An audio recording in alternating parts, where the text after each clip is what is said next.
If you worry, you don't have to worry. And if you don't worry, you need to worry. The greatest danger for most people is failing to look at the things that could be harmful to them. Look at it, deal with it, and then most likely to be able to deal with it effectively and minimize problems or take advantage of opportunities.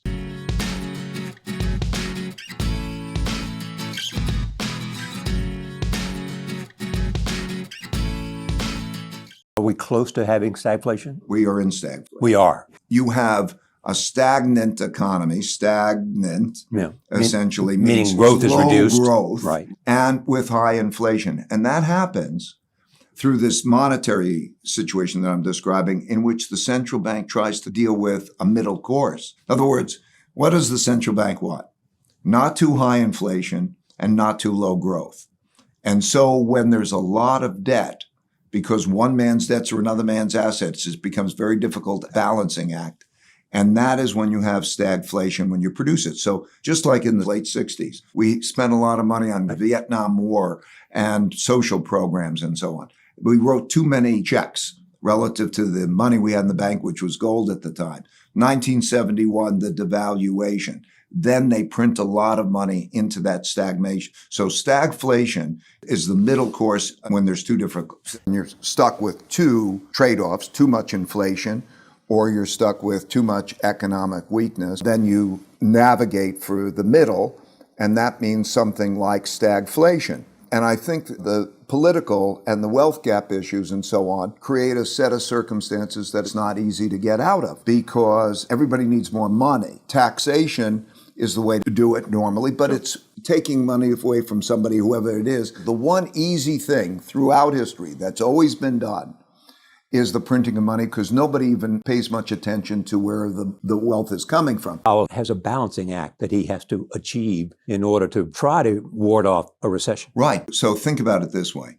How does he literally fight inflation? Because everybody says tight money policies. The way that happens is you get people to spend less by taking money and credit away from them. Right. So he will reduce the amount of money and credit that's available. The Federal Reserve is going to sell $1.1 trillion debt that it has, debt assets, bonds. Right. And then they're going to raise interest rates. So they create a squeeze that reduces demand at the same time as people don't have enough money because inflation is high. And their buying power is less. That's right, because inflation is high, the buying power is less. That act is to reduce buying power again, to reduce inflation, but it comes at a big cost, and that is stagflation. When there's a lot of debt, one man's debts are another man's financial assets, and they have to balance both of those things.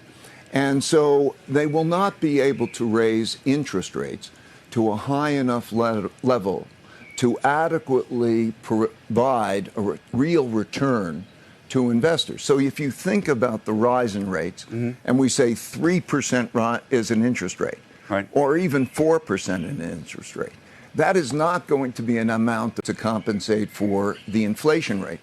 And we're in a paradigm shift, I think. Something happens for 10 years, an environment for 10 years, and at the end of that 10 years, people believe everything that happened in the prior 10 years, and then they get a surprise. And then they start to change. Most importantly, the Federal Reserve is going to sell, individuals are selling, foreigners are selling, and the U.S. government is selling because it has to fund its deficit.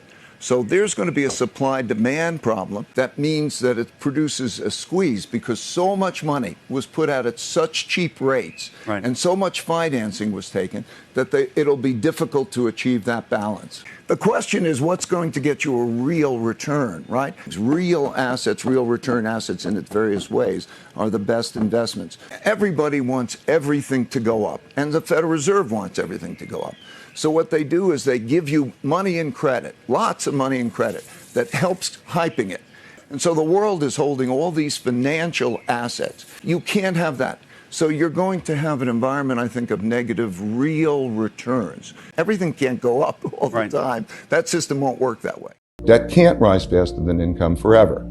So as debt rises faster than income, you have a debt cycle. What causes it to stop? So when you get to a situation where you can't lower interest rates anymore, let's say you hit zero, that part of the cycle ends. So then you go to a deleveraging. Deleveraging means that you can't raise debt relative to income anymore. The income, the spending, all produces sort of a negative cycle. That produces the beginning of a depression. A depression is the phase of a deleveraging in which if you have too much debt to service, you've got to do something about it.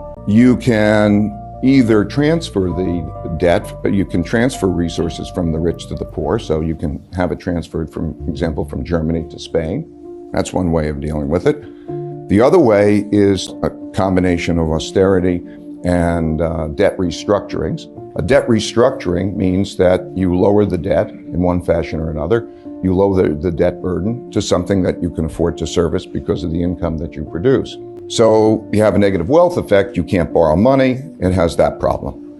Or the third way that you can deal with it is you can print money. In all deleveragings, in the end, they print money. It's part of the mix. Now, the best deleveragings are ones in which you have a balance of those. The debt write-downs and the austerity are deflationary. The printing of money is inflationary. If you can get the balance right of those things, then you have what I call a beautiful deleveraging.